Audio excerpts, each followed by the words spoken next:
Hello everyone, I'm Dr. Gwen Chietta and welcome to this edition of Workforce Voices. Today I am joined by Crystal Odom. She is the Assistant National Director for Easter Seals, and we're going to be talking about inclusivity and what that means in terms of meeting the needs of diverse populations. Welcome, Crystal. Thank you Gwen, thanks for having me. When we say inclusivity, what does that mean? It sounds like it's sort of an elusive word. Inclusivity means having the ability to have all options available for all backgrounds, all populations. It's very important in the field of workforce development to work with individuals with disabilities, for example, as well as veterans, older adults, and various backgrounds with barriers. What would happen without sort of a special focus on those populations? We live in a world that's very much involved with all backgrounds and all groups.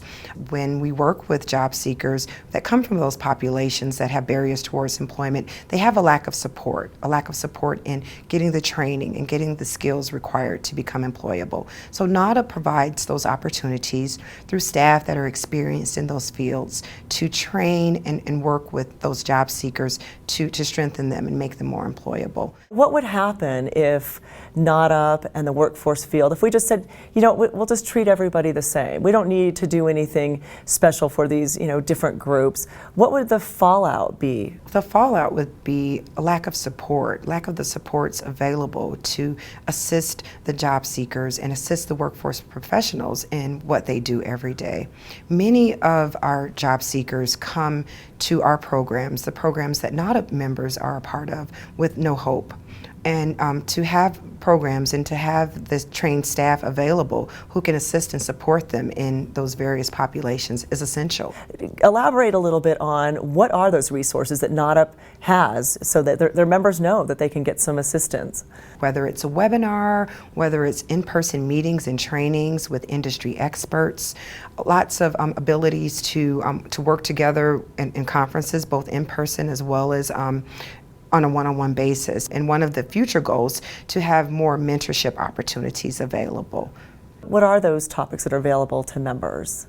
Everything from case management to actually working face-to-face with employers, how to market yourself to an employer, working with people with disabilities. If you need to learn more about an individual in the job market with a disability, employer engagement, just to name a few. So Crystal, how has NAWDP specifically supported your efforts in the area of working with special populations?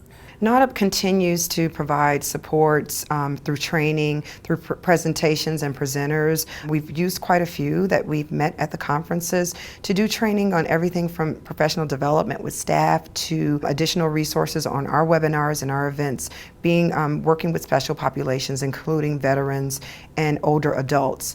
It's very important to have industry experts that we can continuously work with to enrich and add value to the work that we do.